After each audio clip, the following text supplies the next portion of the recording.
kwaniriza ku CBS FMUG official channel yaffe amanya MC Shitah Queen of the Mic talali ekibuga Chwengera. Yes, noza mundaba. I look so nice. Kugambe naze kulema. You look so demure. I'm very positive. I'm very positive. Chumi yabikola ebintu ebyo. Njagala okujjukiza nti oli mu program the Maiden Galz. Program eno eberawo buli lunaku lwakubiri ku ssaawa 2 genda ku YouTube channel yaffe ya CBS FMUG o subscribing okone mu kadema idea o commenting program yaffe buli mulamu gwe tuleeta mukwano kubaganya naffe ebirowoozo. Tewerabira nti yes, tewerabira nti tusalamu ne bu clips ne ugenda ku TikTok. Gwe nango yagatula mu sounds munnanga abana bano benkola nabo bali so funny. Bali so funny. Olizo kugamba kantule mu sound ya Momo nolaba go ofuna likes gwe zige buli wamu kagano tekawo CBS FMUG njagala okujjukiza gwe nango yaga tutekamu ensimbi okulabika nga program yaffe egenda butelevu maaso. Just jangwa nino ku masengere ogambe njaga tuteka mbana Maiden Galz sente tukola biwala ebito tukolange nyana okitegera tukola mu department ya digital bana bawala bagala kuvuga speed oba bali muri talalizaawo Italia bisegao erientebe wanya nenga tukyali mu kimudi kya Valentines. Kamba wewe yogere ne Valentines. Valentine is coming. What is your boyfriend? Twavuddeyo naye abana batulaza abaami naye njagala okutumira mwenna abegulidde ebimuli ku Valentine bamada temukolangwe temujjanga okwo mwongerere ddala ensonga za kwegulira ebimuli. Alhamdulillah. Self love nga beegulira ebimuli waliwo n'ebimuli ebyabaddemu enjuki ne ziruma abantu okakasa munaye ne bazimba amaaso bimuli byewo tubasaasirako banna. Are you for real? Byabaddemu mweyanjulira abatwala ku CBS. Banaye mwenna abandaba ku CBS FMUG official channel yaffe amanya nze nabagesa Victoria aka Vickie Powerz tuba tuyingiddeyo naye nga mukulikeyo mu Valentines. Tubagala nnyo. Amanya nze muri nakubura etala lyebusega kigwanya nange enkopye Shitah era batumirako nnyo. Welcome to the Maiden Galz show. Wetuli leero kubasabula era bambi abatafunye birabo tugenda batubakolako mu topic yaffe ya leero. Tubagumye twekunganye femna wamu nammwe twegumye oba okitegeera twegumya kwe kuliwo naye nze nayagadde nnyo eddiini yaffe ey'obusiraamu. Bannange ate abantu abamu n'abakatuliki mwakikuliriza mbu anti Valentine mu ddiini yaffe kiri haramu. Mukwano tebakkiriza tetugikuza naye nalabye mukwano abaadiba nga bagamba nno kati naffe twafuuse basiraamu kiri haramu. Gombe beegumye owange ebintu byakwegumya bannange kati njagala bajjukiza atali bafalaawo mwe abawaddeyo ebimuli naffe njagala bajjukiza nti abasiraamu mukwano Ramadan yayingiddewo kati njagala kati habaya tuli mu gundi ya habaya nanti Valentine yawedde kati tuli mu muduziza habaya tugenda mu Ramadan abasiraamu nga wokitegeera etandika ddi nga lumu. Okay, bankufuna. Kati bene bagamba simanga tebakwadde bimuli mukwano banga oli musiraamu kanda bao gundi kanda bao habaya nati yagambye Valentine eri haramu kati twatulinza abaye zitali haramu kosa abaye jirako n'akakaya bulungi nnyo n'obugatto n'akasawo buli kimu kijirako package katugende mulemo gaffe gonna kola leero ku CBS kugamba nti lwaki ensangi zino abantu bakyakuza nnyo Valentine lwaki ensangi zino Vickie lwaki abantu ensangi zino bakyakuza nnyo Valentine gwoba ng'olaba ye wagikuziza nze munaze newadde akamulinga we nabagambyeko temubadiba mukwano ze sinnadiba ntikiwala kiteera ondaba okiribita ekisooka bebate bakakuwadde ngo okitegeera naawe oguma kati ffe abakyetegereza osobola okeewa self love okitegeera nomano postinga nomano postinga nogamba jajja abikoze oba tolina kuviiramu awo mukwano Morini owuli omwana we yeegumya ono notaviiramu awo my dear bintu byakweyagala okitegeera nze nakeewadde wadde n'ogamba nti nno bannange mama wange nti oba mpadde akamuli oba wati mami oyo yakwaddeyo akamuli naye nze nga we nabagamba nti famire yange ngisoosa nnyo nabakoleddeyo kaddinda boba banjulira kadinanga kuliko waliwo dina za June n'emimonde nakakoze with full of love okitegeera kati era nga omanya abakadde balya greens, you know. Bukatukuma. Tinade nino. Okay. Ne lwaki ensangi zino abantu tebakyakuza nnyo Valentine wakadde omwaka Valentine y'omwaka guno abantu bagijjumbidde nnyo. Ne lwaki kiki ekiviiriddeko? Economy what? As me, yes, nze kye ngamba nti abantu nga lubeera nti lubeera lunaku lumu one day in a year, I think. Kati omuntu agenda okubamu okuteberezaamu okuspendinga one day agisoosowaza oba agiteeka ennyuku nga tayitawo nga omanyi financially wano e Uganda weetukola aba olusi tayitawo mpozi n'ekirala nti sometimes kiyinza okubeera nga abantu batya disappointments Shitah nga wetwalabye waliwo mu Nigeria yavuddeyo nakolaki nasurprisinga girlfriend we yabadde mu Philippines bamwabirabyeko ku TikTok by the way nnyo video yako. Yes, yagenze namutomera gundi emotoka. I saw that video today in the morning. I've watched it. Yeah, kati from nowhere omuwala oba ndowooza love yaabwe gyevudde omuwala abadde nga ateeka mu kingi you know that love nga it is not balancing financially. Yes, ojja kwesanga omuwala ono yadde ayina kasente ke nga y'omuwala akamuyimirizaawo ate nga the guy nga tebibalansinga ng'omuwala ateekamu ku mulenzi kati nekijja nti omuwala yadde ayagala ekisingako ku ekyo ndowooza kyeyabadde ayagala kozi nawulidde agamba nti emmotoka nkadde you see yeah, she was expecting much omanye ebirowoozo byange bigenze bati kyobola basajja mmwe mutukoze ebintu bingi naffe ne tugamba katugube ne tutandika kweyagaliza ffe mmwe mututeekemu kubanga ogenda n'ogwirira ekisajja ebintu n'okifaako nekikumanya naye nga omuwala yatulaze nti ye ali very disappointed ate nga ffe tulaba bamu surprising you know wano ekituuka ne Uganda ffe abaala twagala ebintu tubyagala nnyo gayisa bwe wakuweera emmotoka as a gift of Valentine mukwano ffe bawala bafalaawo nga mukyala okitegeera naye mukwano oli yakutama bulooka nasooka akuba kuli ku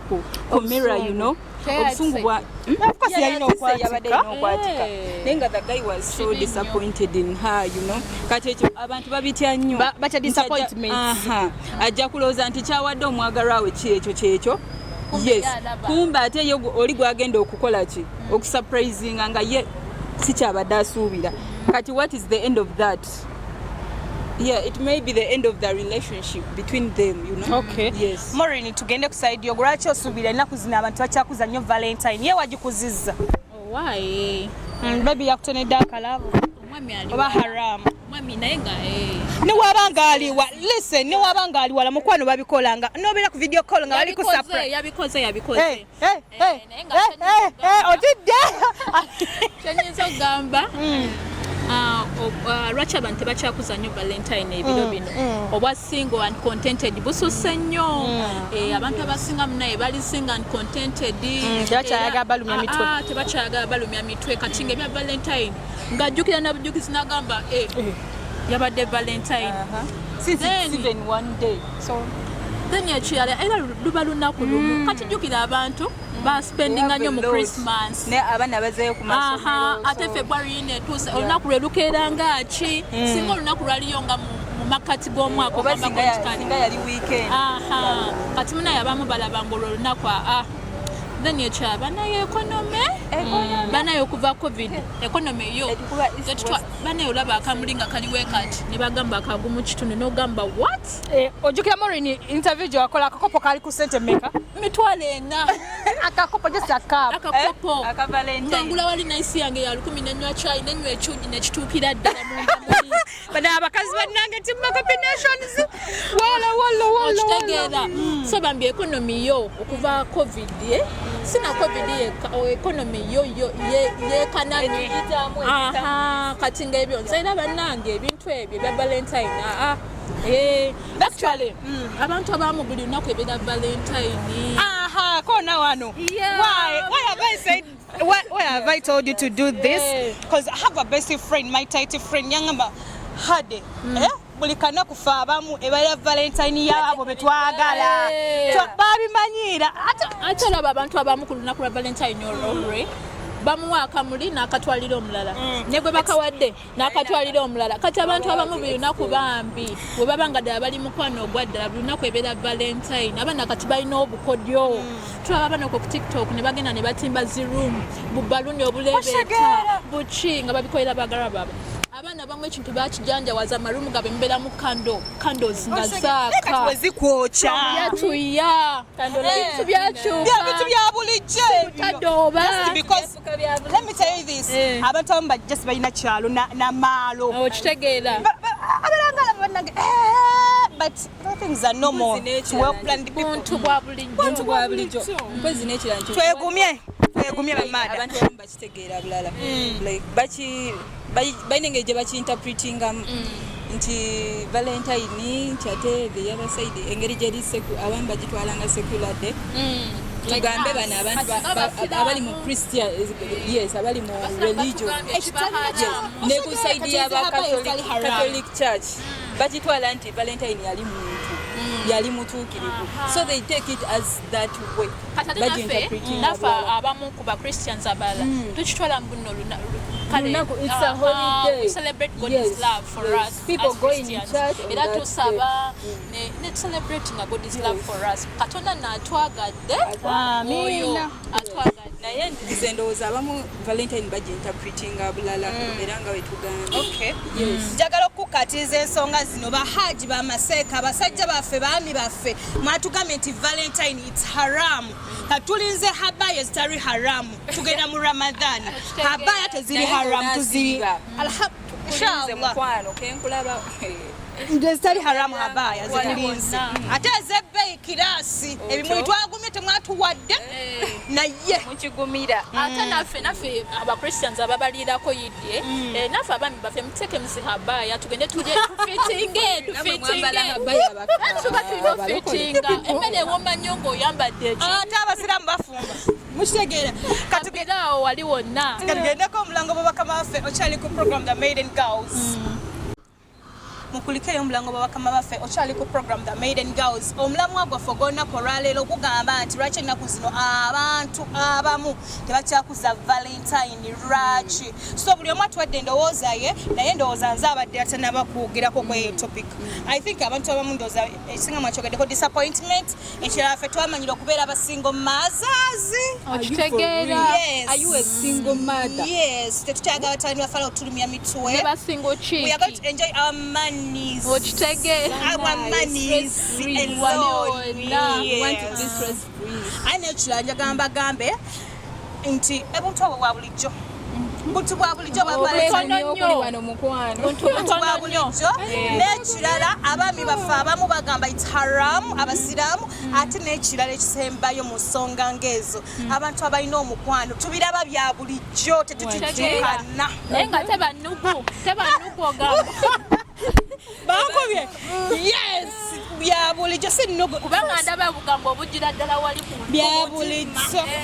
netizesaga abantu balina maalo omanyi abantu abasasiza okuleza Valentine bye bava Kalamoja kyalo bakyagula omuli bambi tobawayiriza okimanyi nati lwaki bagula ne bajja abantu abo bali just romantic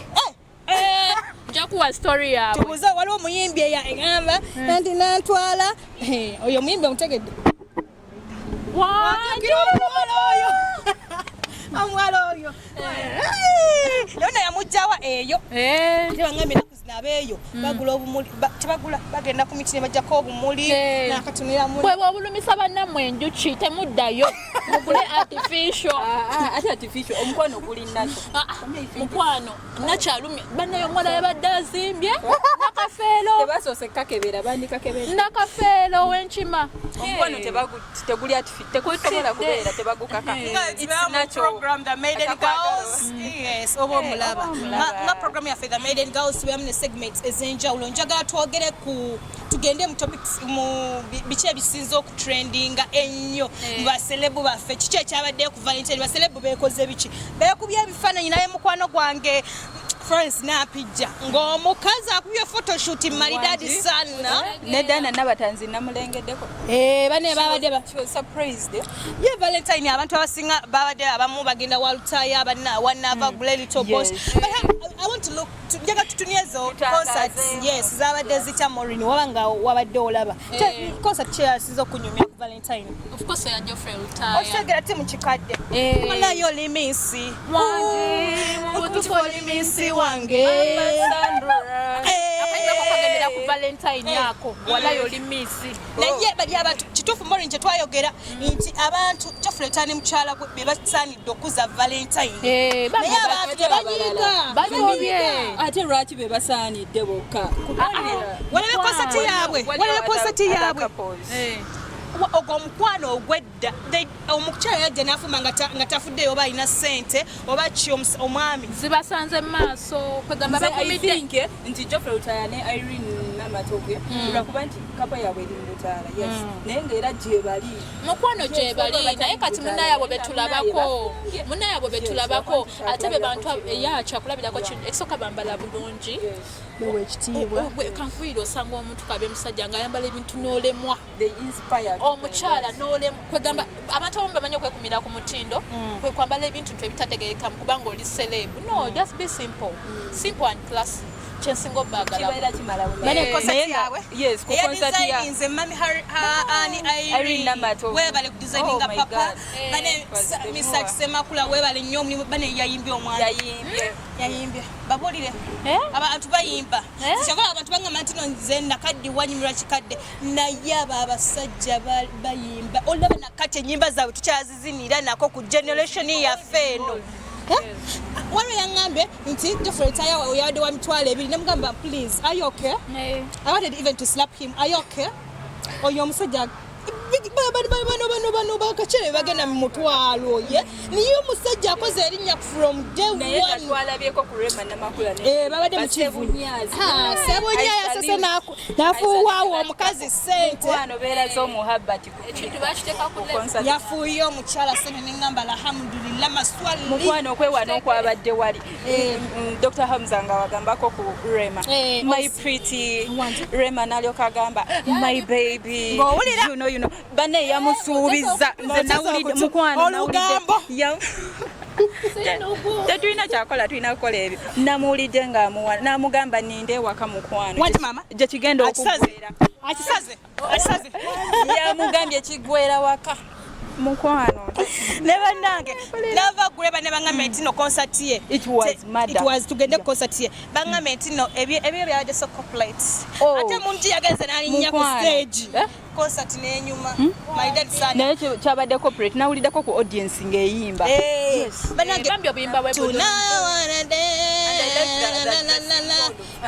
yabadde nga banene yes naye baŋŋambye okusasula ebyokufuuwa ssente nti olinye ku stage ofuuwa omuntu ssente nedda wabadde ng'okusa ssimu yo ng'ofuuwa omuntu ssente okitegeera nze waliwo yakiŋŋambye neŋŋamba maada manye ennaku yo obanga tolina ssente siitu Grace naye nanga nyawologa Grace ate kisinga okunnuma Grace wewaffe eyo Masaka mu kibinge yasomera eyo waffe naye Grace yes nze nabagamba oyo omuwala mumanyi in fact mumanyi nti gye yasomera I know the parents I know everything about her cause way okukyalo kyewaffe eri Masaka mwe mazirunda siri mukulu otukako extent naye ffe twali baana abato ddala yes nze mbamanyi naye obuntu tubwe yeekolakola obwo obusolosolo obadde yalime ku bijja byewa mama Makula yakola ekisoboka bane tetukyanenya abantu naye omwana alina n'omukisa baserebwa abasinga bavuddeyo muyamba alina n'omukisa Bettina Namukasa yavuddeyo n'agamba yes she feels sad awulira bubi ku lwa muganda we Grace bababuulirira yes mama Irene Namatovu ne papa Geoffrey Lutaya babatuuzanga ne bababuulirira ate ng'alina eddoboozi kati Bettina bambi nawulidde ng'awulira ayagala Grace akyuke adde eri Mukama yes I need eri Mukama we yagende Pentagon ewaffe Mane so sorry ne Little Boss ekivulu kye nawudde ababyogera ne producer yabadde ekivulu kya Little Boss oba kyabadde kitya kyo gye mwabaddeeyo Miranga Myerere naye yabadde awaga ku status producer yeekubizza akafaananyi ng'atuuse ndowooza be babadde mu baka stage nga bambi anjagala talimba beebo naye olaba naye ayogedde amazima be babaddeyo naye nze nabaddeko ewa King Sahem sana era by the way bajja mpolampola kozi ku Valentine naye yabaddeyo n'ekivulu Kibisaha concert eno ku Aero Beach nakulabye by the way bajja mpolampola yes bana next time bijja tambula bulungi next year abategeka mu Valentine omusiraamu agamba inshallah ate bekwateba promoter abachi abategesa abami nga Uncle Abitex Uncle aiza Abitex mwagala Uncle Abitex amai Abitex okimwagala yategeka enkuuka kuva we twali mu nkuuka natulaga talina mwana kibuli atayagaliza we nayagala Uncle Abitex nengamba kyekyo taata Ssaabasajja Kabaka red carpet